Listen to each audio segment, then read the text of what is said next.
There is structure in the United States Army known as chain of command. These are the people that are in charge of you, people you have to report to, and you may be curious as far as who are these individuals as far as what is their title. Well, that's going to be explained in this video, and that video starts right now.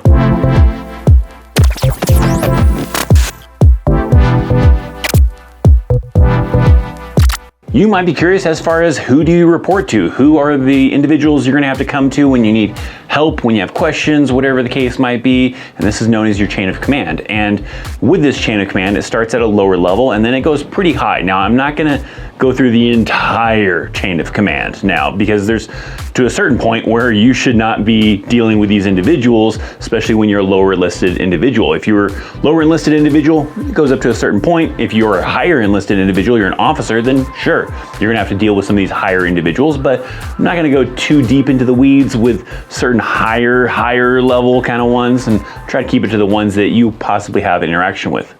So that's the focus, is let's say you're a brand new soldier, right? You're E1, E2, E3, maybe even E4, maybe you had some college, still, nonetheless, right? You're gonna be assigned to a specific platoon. So when you're assigned to a platoon, you're gonna have a specific squad that you're gonna be a part of, and that's gonna be you with maybe like 5, 10 other individuals.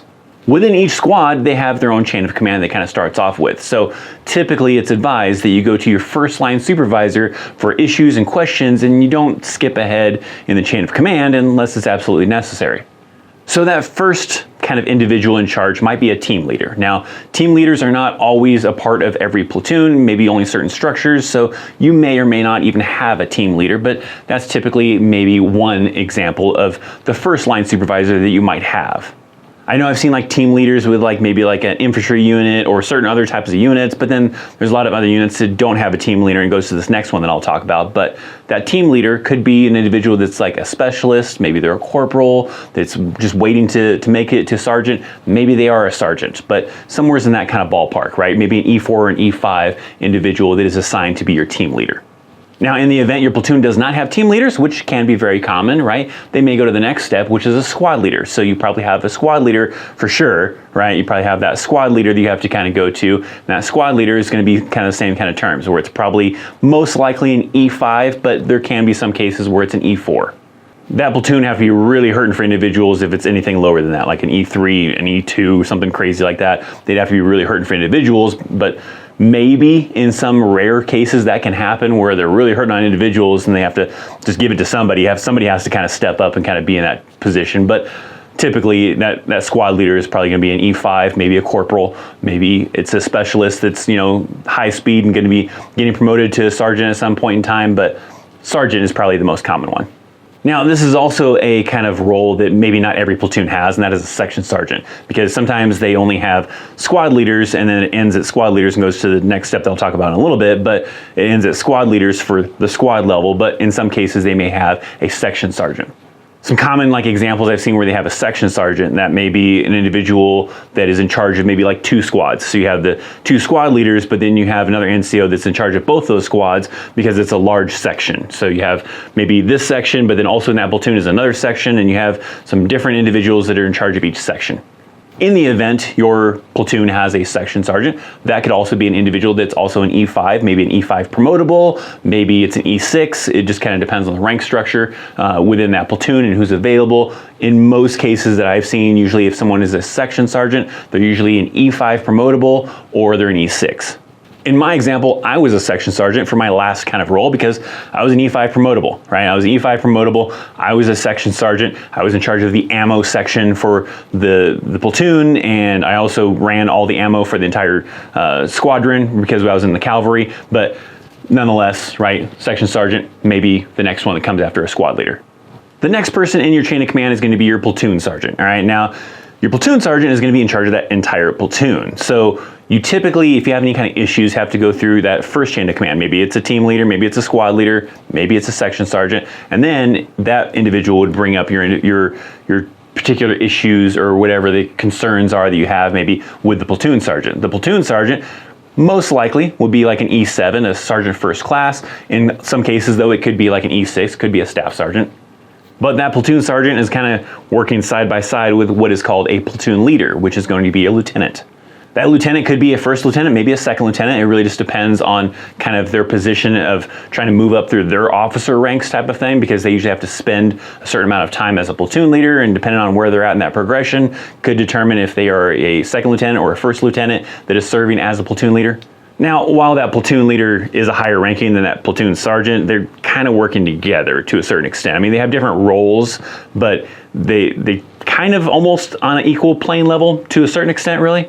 It's kind of a complicated thing, right? Because yeah, you look at it and you're like, hey, that lieutenant outranks that sergeant first class, but they kind of have different roles, right? The platoon leader is kind of an admin type of position, kind of that leader type of thing. You know, they have to execute things from the higher level to make sure that's happening. And then that platoon sergeant is the one that's kind of like dealing with the soldiers to make sure that whatever it is that needs to happen gets happened. You know, it's being executed and being done. I don't know if I have a really good analogy to help you understand that, but I mean, essentially, yes, that platoon leader does outrank that, you know, that sergeant first class, that staff sergeant, whatever, as the platoon sergeant, but they're kind of working together. They kind of have a role that they have to really communicate together, make sure they're on the same page, and make sure that overall things are happening and things are getting done. At a very similar kind of situation is the next level up, which is the first sergeant and that company commander, or if you're inside of a cav, you know, then you have a troop commander. If you're inside of artillery, then it's a battery commander. But nonetheless, right, you have that, you know, first sergeant and you have that commander. Very similar role, right? You have that first sergeant rank, and then you have that commander that's probably a captain, right? And that captain outranks that, you know, sergeant, that first sergeant, but they're also on a similar kind of playing field where the commander is overall technically in charge of that, you know, company or whatever, and that first sergeant is kind of really the one that's kind of like delegating tasks down to the troops or down to the soldiers, right? To, you know, those platoon sergeants to tell, hey, this platoon needs to make sure this happens, this platoon needs to make sure this happens, and they're the ones kind of just making sure that whatever the commander's intent is being executed. Maybe you could kind of think of it as almost like a CEO is the commander, and then the chief operating officer or something like that, you know, is the first sergeant. I don't know what a good analogy might be. If you guys have a good analogy and you want to leave it down in the comment section down below, let me know.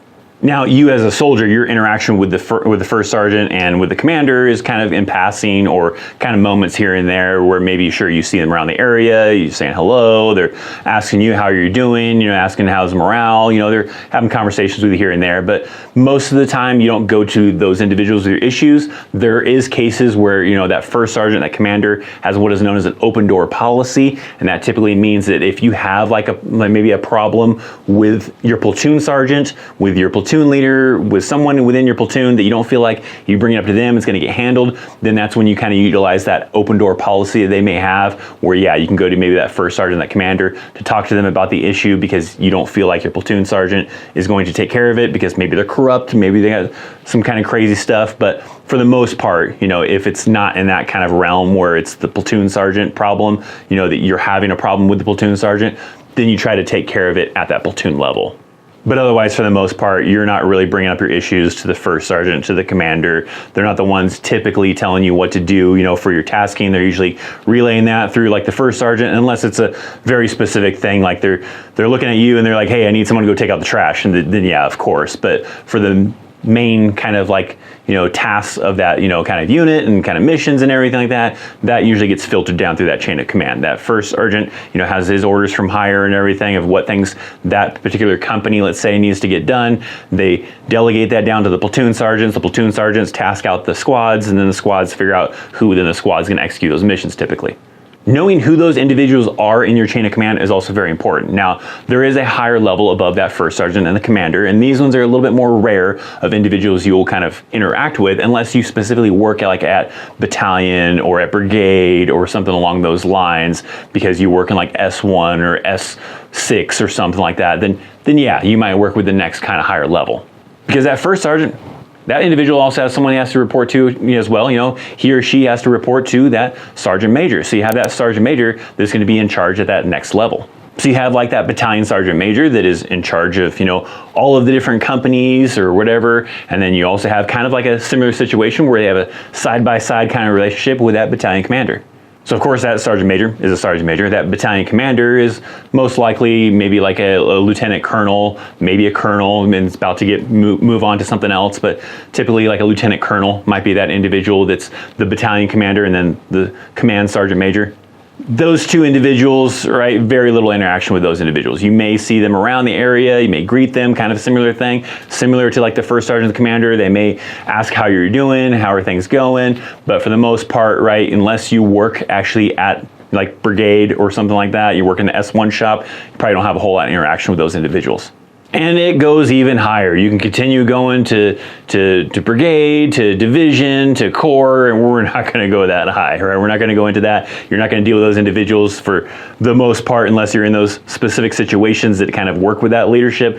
Otherwise, your main concern is going to be like, who is your squad leader? Who is your team leader? Those individuals, because that's going to be the main person you're going to deal with. That's the person that's going to do like your monthly counselings to let you know how you're doing, to, you know, let you know when you're messing stuff up, to let you know you're doing a good job, hopefully, or whatever the case is. Those are the first individuals you're going to be dealing with. And then you're going to see the platoon sergeant all the time. The platoon leader is going to be around the area all the time. And then higher ups just kind of depends on certain scenarios. So a little quick recap, right?